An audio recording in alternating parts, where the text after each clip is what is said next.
Voici les titres de l'actualité de la mi-journée.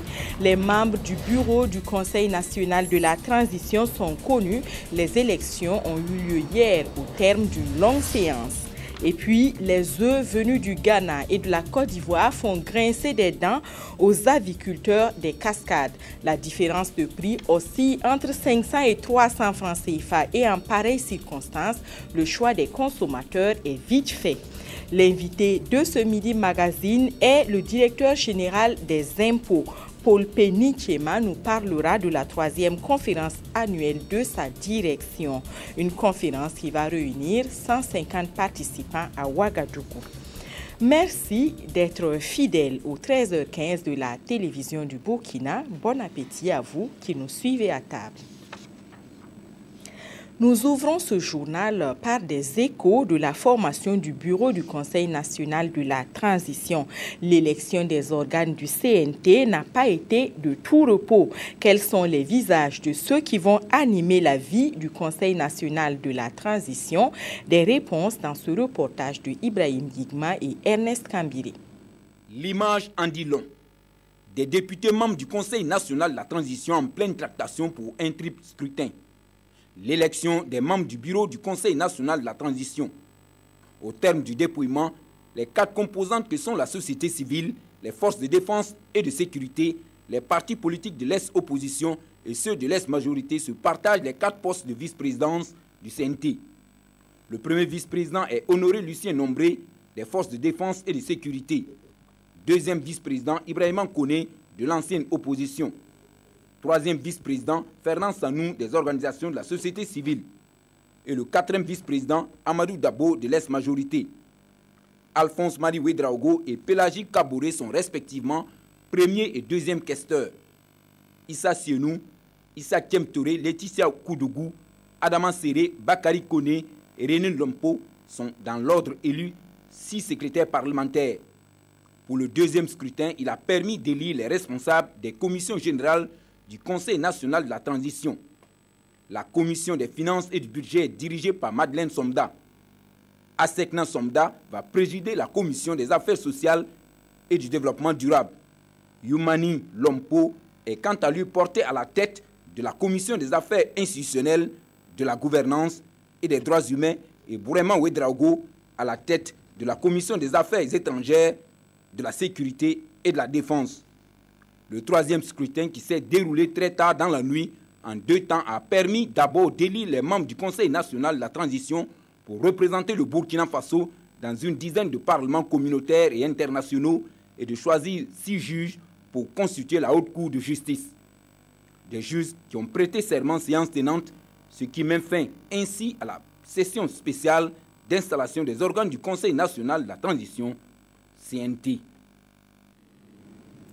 Allons maintenant dans la région du Sahel. La première phase du projet Amélioration des actifs animaux vient de s'y achever. Une 2e phase est en vue et pour la réussir, tous les acteurs impliqués se sont donné rendez-vous à Dori pour un bilan. L'ambition de tous, c'est de réussir la 2e phase de ce projet qui est une initiative de l'ONG américaine International Relief Development. Le point avec Claude Ouedraogo. 300 tonnes d'aliments bétail ont été distribuées à 1000 ménages vulnérables du camp de Goudebo. Avec une production fourragère sur 200 hectares par 400 ménages de la population haute, ce sont entre autres les principales activités qui ont été menées au cours de l'exécution de la première phase du projet Amélioration des actifs des animaux. Un bilan jugé satisfaisant selon les premiers responsables locaux du projet. On note une évolution positive des différents indicateurs du projet. Et cela est la résultante d'une stratégie d'intervention basée sur l'implication effective des bénéficiaires et également aussi sur la synergie d'action avec les différents partenaires qui interviennent au niveau du camp de Goudebo dans l'opération des réfugiés. Dans un contexte où le Sahel est caractérisé par une rareté des ressources naturelles, la 2e phase du projet a aussi pour objectif d'accroître la résilience des réfugiés maliens et des communautés hautes du Burkina. Presque la totalité des réfugiés sont des éleveurs. Donc, il est important pour nous de contribuer à la stabilité du cheptel animal des réfugiés. C'est leur principale source de revenus. Donc, pour non seulement gérer leur situation également au Burkina, mais éventuellement préparer un retour au Mali, pour nous, il est important de contribuer à la stabilité de leur cheptel dans le long terme. Cette initiative de l'ONG américaine IRD a bénéficié d'un financement du Bureau des populations, des réfugiés et des migrations du gouvernement américain à hauteur de 250 millions de francs CFA. Je voulais annoncer en titre, les œufs produits localement se vendent mal à Banfora. Ils subissent la concurrence des produits avicoles venus de Côte d'Ivoire et du Ghana. Et les producteurs des cascades s'en plaignent. Ils comptent sur les autorités régionales pour régler la question dans les prochains jours. Des précisions avec Simplice Barou. Depuis quelque temps, on assiste à une concurrence sur les différents marchés de la région des Cascades entre les œufs de production locale et ceux importés des pays voisins, en l'occurrence la Côte d'Ivoire et le Ghana. Une situation qui pénalise les aviculteurs des Cascades qui n'arrivent plus à vendre leur production en raison du prix pratiqué par les importateurs d'œufs. Ceux-ci revendent la plaquette entre 1600 et 1800 francs CFA contre 2100 francs pour les œufs de production locale, ce qui constitue un manque à gagner pour les membres de la coopérative des agriculteurs modernes des Cascades, d'où leur inquiétude. En tant qu'acteur, on est aussi fragilisé par ce système, qui est un système vrai, qui est un système donc qui va entraîner en tout cas une perte de vitesse du monde avicole au Burkina. En plus de la concurrence déloyale à laquelle ils sont soumis, en ce moment, les agriculteurs de la région des Cascades dénoncent les conditions d'importation des œufs en provenance des pays voisins. Selon eux, la consommation de ces œufs constituerait un danger pour la santé des populations. La vente anarchique donc de ces œufs, au regard du transport de ces œufs, du stockage et aussi de la vente exposée au soleil, va certainement entraîner des problèmes donc de santé publique. Du côté de la direction régionale de l'industrie, du commerce et de l'artisanat, il est prévu les jours à venir une mission de contrôle et d'inspection pour vérifier le respect des règles de la concurrence et la qualité des œufs importés. Nous avons pris l'engagement avec eux de les convoquer une prochaine fois pour qu'ensemble, avec les différents services techniques, nous avons l'agence burkinabé de normalisation et de la métrologie qui est là et nous travaillons en étroite collaboration. Nous allons aussi toucher la douane au niveau de Niangolo et autres, pour qu'ensemble, avec les acteurs, nous puissions échanger davantage pour trouver des solutions idoines à leurs préoccupations. La coopérative des agriculteurs de Cascades envisage bientôt mener une campagne de sensibilisation des populations de la Comoé et de la Léraba afin qu'elles privilégient la consommation des œufs produits au Burkina. Notre invité de ce dimanche est le directeur général des impôts, M. Paul P. Nikiema. Bonjour M. Nikiema. Bonjour Madame. Comment vous réagissez à ce reportage? Bon, c'est une situation, somme toute, curieuse parce que vous savez que nous sommes dans un pays enclavé et les producteurs qui sont installés dans les pays côtiers, j'ai noté qu'il s'agit de la Côte d'Ivoire et du Ghana. Et ils ont des avantages comparatifs, des avantages de production plus intéressants que ceux des nôtres, parce que nous sommes un pays enclavé. Le transport déjà pose problème, et c'est ce qui fait qu'ils arrivent à produire à moindre coût. Donc c'est une situation, alors que notre pays est déjà engagé dans les structures communautaires. Nous sommes membres de l'UEMOA, à laquelle appartient la Côte d'Ivoire. Nous sommes membres de la CEDEAO, à laquelle appartient le Ghana. On a déjà pris un certain nombre d'engagements en termes de levée de barrières tarifaires, si bien que je vois un peu que nos autorités ont des difficultés justement à ce niveau-là pour protéger nos producteurs locaux. Parce que, en tout cas, avec l'impôt, ça va être difficile de les protéger, parce qu'on a déjà pris des engagements avec les structures communautaires. Et justement, M. Nikiema, quand on parle d'impôts, beaucoup de contribuables ont l'impression que ce n'est pas normal qu'on prélève un impôt sur ce qu'ils ont gagné honnêtement. Pourquoi est-ce qu'il faut payer l'impôt, au fait? On ne peut pas imaginer aujourd'hui un pays moderne dans ce monde-là sans prélèvement d'impôts. Je dois dire même que sans impôts, il n'y a pas d'État. Hein. Il n'est pas bon qu'un pays compte toujours sur l'extérieur, qu'un pays ait toujours la main tendue pour pouvoir assurer ses propres charges. Il faut que les recettes propres de l'État puissent lui permettre de fonctionner. Et ces recettes propres ne peuvent être mobilisées que si vous et moi, nous acceptons de payer l'impôt. L'impôt, c'est ce qui nous a permis à nos devanciers de construire les écoles qui nous ont formés, nous. C'est l'impôt qui a permis de construire les hôpitaux, les dispensaires que vous voyez. Et c'est l'impôt qui permet également de recruter les agents de sécurité pour défendre d'abord nos frontières et assurer notre propre sécurité. Sans impôt, on peut dire même qu'il n'y a pas d'État. En réalité, c'est ça. Et l'impôt, comment on la prélève? Alors, l'impôt est prélevé de plusieurs manières, il y a plusieurs sources. Il y a ce qu'on appelle d'abord l'impôt sur le revenu. Nous avons opté ici au Burkina pour le système d'imposition cédulaire. Ça veut dire quoi? Ça veut dire que à chaque type d'impôt, on a créé, à chaque type plutôt de revenu, on a créé un impôt correspondant. Il y en a qui, les pays développés ont chez eux ce qu'on appelle l'impôt général sur le revenu. Ça veut dire qu'ils ont la possibilité d'appréhender les différents revenus cumulés d'un agent économique. Nous, on n'a pas cette capacité. C'est pour ça qu'on a opté d'imposer chaque type de revenu. Ça, c'est d'un. Il y a également l'impôt sur la dépense. L'exemple type qui est connu, c'est la TVA. Chaque fois que vous avez l'occasion d'acheter quelque chose sur la place du marché, on vous demande d'ajouter 18% qui est reversé au trésor. Ça, c'est l'impôt sur la dépense. Il y a également l'impôt sur le capital pour ceux qui refusent, ceux qui optent de thésauriser. Il y a l'impôt sur le capital qui permet également de prélever un peu sur les intérêts qu'ils gagnent pour reverser dans les caisses du Trésor. À partir de 2010, on a remarqué que votre direction a enregistré une hausse du taux de recouvrement. Comment vous êtes arrivé à cette situation? Il y a eu des années où on est allé au-delà de 100% des prévisions. Exact. Je dois dire que la tendance a commencé depuis 2009 en réalité. 2009, année au cours de laquelle nous avons entamé ce qu'on appelle les plans d'action prioritaires. Le plan d'action prioritaire, c'est quoi? Chaque structure, chaque régie de recettes a essayé d'identifier des mesures qui devraient permettre de mobiliser le maximum de recettes. C'est des mesures qui sont orientées uniquement vers le recouvrement.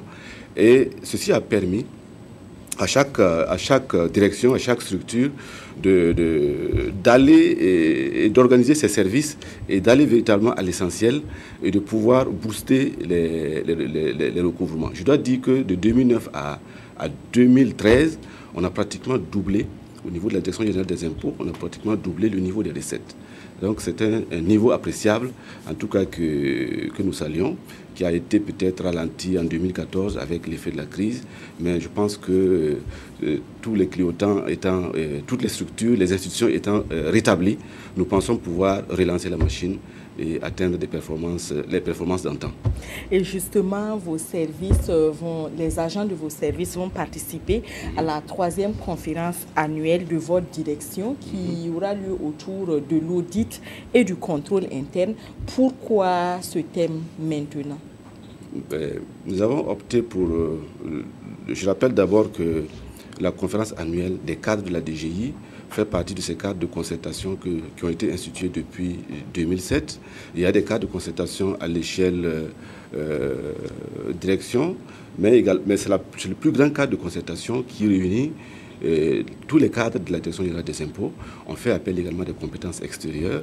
Mais cette fois-ci, nous avons opté de parler de l'audit et du contrôle interne, un peu pour maîtriser les risques de gestion au niveau de la Direction générale des impôts. Vous savez que toute organisation qui se veut moderne aujourd'hui est obligée d'affiner un peu ses armes. Et nous sommes une structure assez sensible. Nous mobilisons les ressources de l'État. Et à ce niveau-là, il faut minimiser le risque possible. Le risque de déperdition possible de recettes. Et il y a également des ressources qui nous sont allouées pour fonctionner. Il faut également que la gestion de ces ressources-là soit faite dans la plus grande efficacité, la plus grande efficience. C'est pourquoi nous sommes intéressés à ce thème particulièrement cette année. Généralement, quand on parle d'audit et de contrôle, les gens voient peut-être en fin de compte des sanctions d'agents indélicats et autres. À quoi les résultats de vos audits vont servir? Non, en réalité, nous voulons réfléchir sur l'audit et le contrôle interne appliqués à la Direction générale des impôts. En réalité, c'est ça. L'audit permet d'évaluer un peu le dispositif de contrôle interne qui est déjà mis en place. Ça permet aux commanditaires de l'étude d'avoir des renseignements sur le niveau de risque de sa structure. C'est ce que nous voulons avoir au niveau de la DGI. Alors, le contrôle interne, quant à lui, se veut un peu plus permanent. Et il s'agit de mettre, il recouvre un peu ce que les structures, ce que les dirigeants ont mis en place comme mode de gouvernance pour assurer la mise en œuvre des activités qui ont été définies. Alors, à ce niveau-là, c'est une activité permanente. Et nous, au niveau de la Direction générale des impôts, nous voulons mettre en place ce qu'on appelle le poste de contrôleur interne. Et on l'a essayé, c'est tout nouveau, on l'a essayé à l'échelle du conseil de direction, on a échangé, mais on n'a pas pu s'accorder sur la fiche de poste même du contrôleur interne.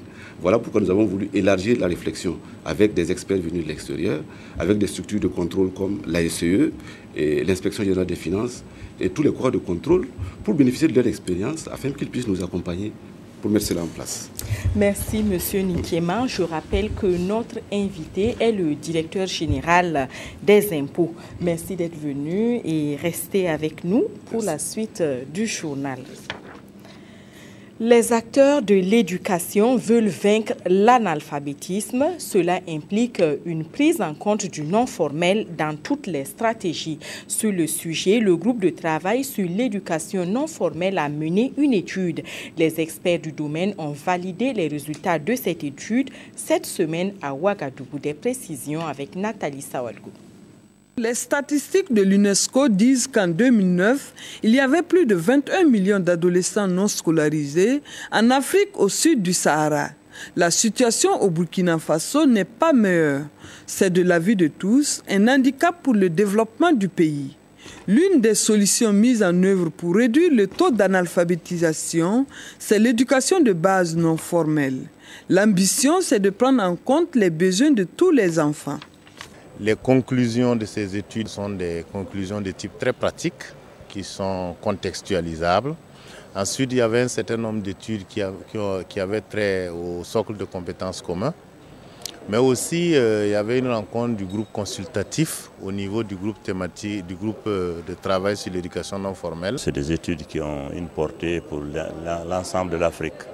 Ça va être un travail qui va concerner, par exemple, vous prenez un truc comme le socle commun de compétences. C'est une étude, si elle est terminée, elle va servir l'ensemble de l'Afrique. Et on prend une autre étude comme les études coraniques. On pense que c'est un problème qui est général. Les enfants talibés, ça existe un peu partout dans l'Est de l'Ouest. Et nous avons bon espoir qu'avec ces études, nous pouvons très bien être utiles au système éducatif de toute la zone. Le groupe de travail sur l'éducation non formelle a réuni à Ouagadougou une quarantaine de professionnels de l'éducation de base non formelle et des experts du domaine venus du Sénégal, du Niger, du Bénin, du Mali et du Burkina Faso. Les recherches qui ont été présentées ont servi de base à une meilleure compréhension des problématiques telles que les programmes, le curriculum, les approches méthodologiques, les savoirs endogènes, les passerelles, le problème de passerelle, la qualification du corps enseignant. Les acteurs se sont accordés sur le fait que l'éducation doit se mener dans un environnement où les enfants et les adultes analphabètes doivent trouver leur compte. Le groupe de travail soumettra les résultats de l'étude qu'ils ont validée au gouvernement burkinabé. Et je vous rappelle que la 3e conférence annuelle des cadres des impôts commence demain lundi à partir de 9h et c'est ce de quoi nous avons parlé avec notre invité. Et réussir l'éducation des enfants et des adultes nécessite qu'il y ait un contexte de paix dans les pays. Le Burkina Faso a élaboré sa propre stratégie de promotion d'une culture de la paix et de la tolérance. Il faut maintenant la faire connaître et c'est ce à quoi s'attelle le ministère en charge des droits humains et de la promotion du civisme. Ces délégués se sont rendus à Fada. Souleymane Diallo. Venus des 5 provinces de la région de l'Est, les responsables administratifs, les leaders coutumiers et religieux vont pendant 24 heures s'approprier du document de référence pour la culture de la paix et de la tolérance au Burkina Faso. Dans ce mot d'ouverture, le gouverneur de la région de l'Est, Bertin Swamda, a souligné que la paix sociale est le levier nécessaire au développement économique et social de toute nation. Pour le conseil technique du ministère de la Justice, des droits humains et de la promotion civique d'Ibrilier, cette rencontre va permettre de renforcer les valeurs fondamentales pour la cohésion nationale. Comme vous le savez, les événements du 30 et du 31 octobre viennent nous montrer que ce sont des valeurs qu'il faut nécessairement cultiver afin de contribuer au développement du pays. Sans paix, sans tolérance, nous ne pouvons pas vivre ensemble. Et si nous ne pouvons pas vivre ensemble, il n'y a pas question de développement. Nous devons accepter et valoriser nos différences au profit de la paix, car elles constituent notre force. Et cette participante espère que la présentation des deux communications, l'une sur l'état des lieux de la culture, de la tolérance et de la paix au Burkina Faso, et l'autre sur les éléments de la stratégie et les actions de mise en œuvre, vont davantage permettre de renforcer ces valeurs. Nous cultivons davantage la tolérance, l'acceptation des uns et des autres dans leurs différences. Dans nos familles, dans nos lieux de travail, où que nous soyons, que nous cultivons cette paix tant voulue au Burkina Faso. Cette deuxième phase de ces ateliers qui concernent les régions des hauts bassins, du plateau central, du centre-ouest, du centre-sud, de l'est et de la boucle du monde va permettre d'engager l'ensemble de la population, les acteurs publics et privés dans une démarche citoyenne responsable et respectueuse des valeurs de paix et de l'idéal démocratique. De Fada, nous mettons le cap sur Péoukoy, une localité qui se trouve à une vingtaine de kilomètres de Dori. Péoukoy vient d'avoir un CSPS et c'est la Chine-Taïwan qui a financé la construction et l'équipement de ce centre de santé à hauteur de 120 millions de francs CFA. Le CSPS permettra à n'en pas douter un meilleur accès des populations aux soins de santé. Olopoda. Cette coupure de ruban marque l'inauguration officielle du centre de santé et de promotion sociale de Péoukoy, entièrement construit et équipé par la République de Chine-Taïwan par le biais des engagements nationaux à hauteur de 120 millions de francs CFA. Pour nous, c'est seulement pour aider le peuple à avoir l'accès aux soins sanitaires et médicaux faciles. Aussi pour le développement durable, parce que Taïwan est toujours resté à votre disposition à aider développement durable pour Burkina Faso. Les infrastructures inaugurées comprennent entre autres une maternité, un dispensaire, un dépôt pharmaceutique, des logements F3 pour agents, un forage et des plaques solaires. La Chine-Taïwan nous a accompagnés à la construction de beaucoup d'infrastructures. Il y a des hôpitaux, il y a des centres médicaux, il y a des CSPS, il y a aussi des clôtures, et il y a aussi des dispensaires et des maternités isolées. Donc c'est à peu près ce que M. le Premier secrétaire a dit. Nous sommes à près de 68 formations sanitaires dans le milieu rural. Le calvaire des 9600 âmes que compte la localité est donc fini. Des populations qui n'auront plus à parcourir 25 km pour se soigner. À Titao, l'association PASDEV a manifesté sa solidarité à l'égard des personnes du troisième âge. Ses membres leur ont apporté du matériel et des vivres, de quoi envisager avec sérénité la fin de l'année. Kootimi Kagoni. Ceci est l'œuvre de l'association Partenariat social pour le développement PASDEV. Cette association a fait parler son cœur.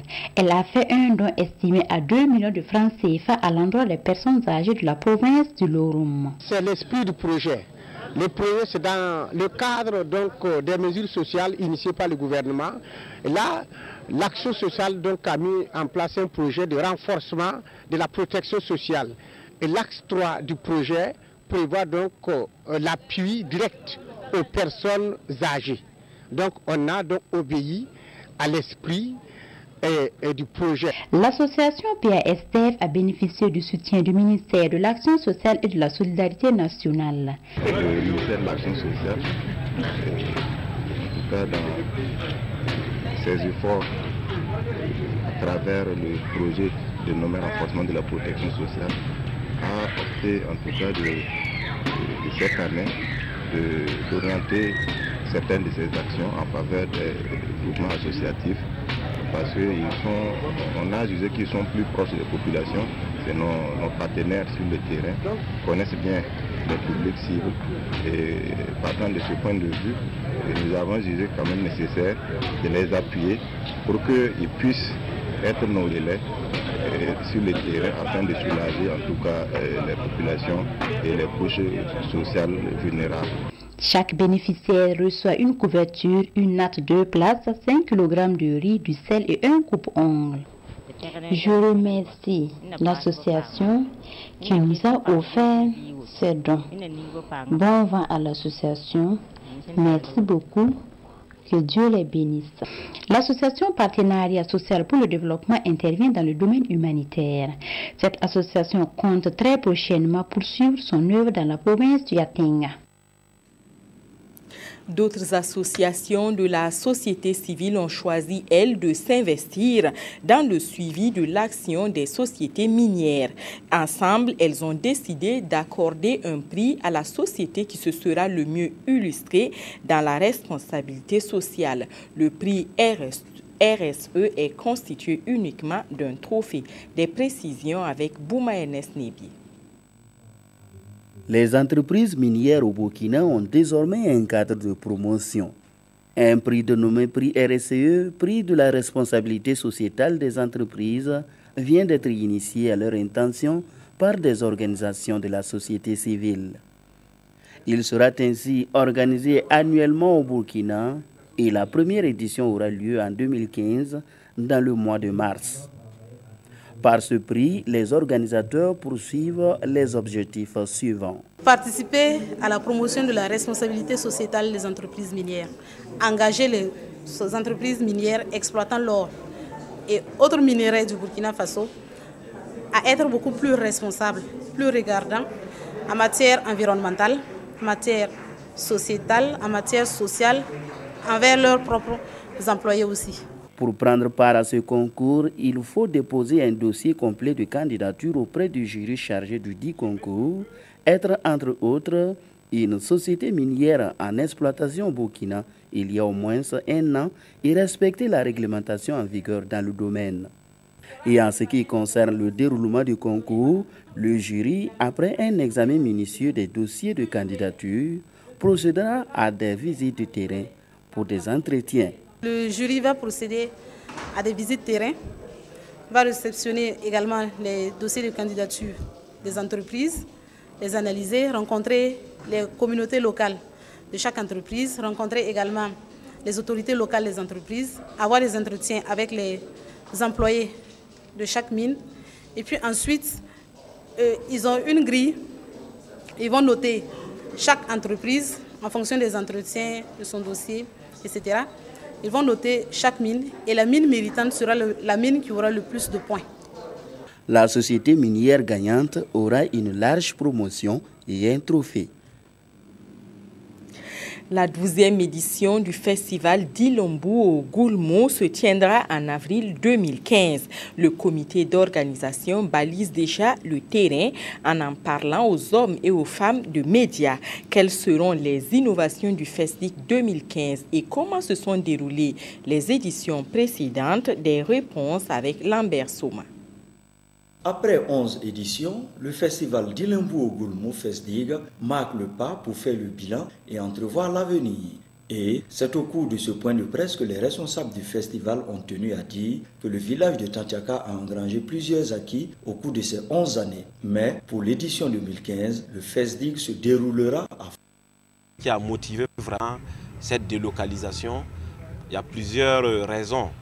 L'une des raisons, c'est de dire aussi que à Tantiaka, on n'arrivait pas, c'est très difficile, on n'arrivait pas à organiser une édition sans difficulté parce qu'il faut tout apporter à Tantiaka. C'est-à-dire la distance est là, il y a beaucoup de problèmes d'hébergement, problèmes de matériel. Voilà. Donc en faisant ici, ça nous permet de respirer un peu. Pour l'édition 2015, des innovations sont attendues. Nous souhaitons faire de cet événement un événement majeur de la région.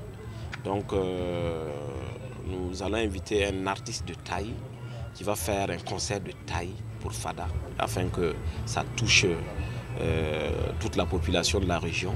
Avant le début de cette conférence de presse, le nouveau siège du FESDIG a été inauguré et s'en est suivi un plaidoyer pour une prise en compte accrue de la culture dans les politiques de développement. L'édition 2015 du FESDIG aura lieu du 23 au 26 avril 2015 et aura pour thème jeunesse, intégration et Union africaine. À Arbolé, dans le Passoré, les fidèles de l'Église des Assemblées de Dieu ont achevé une semaine de prière, d'intercession, d'adoration et de louange. L'initiative est à sa 14e édition. En plus des moments de prière, il y a eu des communications sur des thèmes pouvant permettre aux fidèles de raviver leur foi. Draman Guéné. Au cours de ces 5 jours de prière intense, les participants ont témoigné leur reconnaissance à l'Église des Assemblées de Dieu pour de nombreuses grâces reçues. Les participants venus du Bénin, du Togo, de la Côte d'Ivoire, du Ghana et du Burkina Faso se sont familiarisés avec les enseignements de l'Église autour de différents thèmes. Ils ont prié, chanté et glorifié le Seigneur par de multiples témoignages. Dieu nous a permis d'être dans cette semaine de prière. Vraiment, on a vu la main du Seigneur durant toute cette semaine. Et surtout le thème dont le Seigneur a inspiré à son serviteur. Et nous savons que beaucoup de chrétiens ne savent pas qu'ils ont une potentialité dans leur vie. Mais nous savons que les enseignements que nous avons reçus après cette semaine de prière, chacun va vivre cela dans sa vie. Et surtout concernant la vie de l'homme de Dieu. Et comme j'ai l'habitude de dire, c'est un homme que Dieu a choisi, c'est un homme que Dieu a déposé une onction spéciale sur sa vie pour la nation du Burkina et d'ailleurs. Donc c'est quelqu'un que nous demandons au Seigneur, que Dieu lui soutienne, que Dieu le protège, que Dieu garde cette potentialité, cet ministère qu'il a déposé dans sa vie, pour que ce ministère puisse s'étendre toujours et pour être bénéfique à tout le monde. Une semaine de prière qui s'achève sous de bons auspices avec une touche musicale de plusieurs groupes. Le pasteur Jérémy Zoundi a donné rendez-vous aux fidèles pour la 15e édition en 2015. Auparavant, il a invité les fidèles à participer massivement à la veillée de prière qui aura lieu le 19 décembre sur le site du 75e anniversaire des Assemblées de Dieu à Pissi. Un mot de sécurité routière avant de refermer cette édition. Aujourd'hui, c'est dimanche et les chiffres de l'Observatoire de sécurité de la commune de Ouagadougou disent que les dimanches sont les jours où il y a le plus d'accidents de la circulation à Ouagadougou. Au deuxième trimestre de l'année 2014, l'on en a compté 397 et tous les dimanches de ce trimestre et 2 des victimes sont décédées. Les statistiques spécifient le sexe et l'âge de ceux qui sont mis en cause. Plus de 74% des victimes ont entre 16 et 35 ans. Et les chiffres disent que les hommes de cet âge sont les plus impliqués dans les accidents de la circulation. Les statistiques peuvent paraître froides, mais la réalité est souvent douloureuse. Chacun peut agir pour que ce dimanche soit moins accidentogène à Ouagadougou et dans tout le pays. C'est tout pour aujourd'hui. Merci d'avoir suivi cette édition. Bon après-midi à toutes et à tous. Demain, vous avez rendez-vous pour 13h15 avec Aboubakar Sagnon.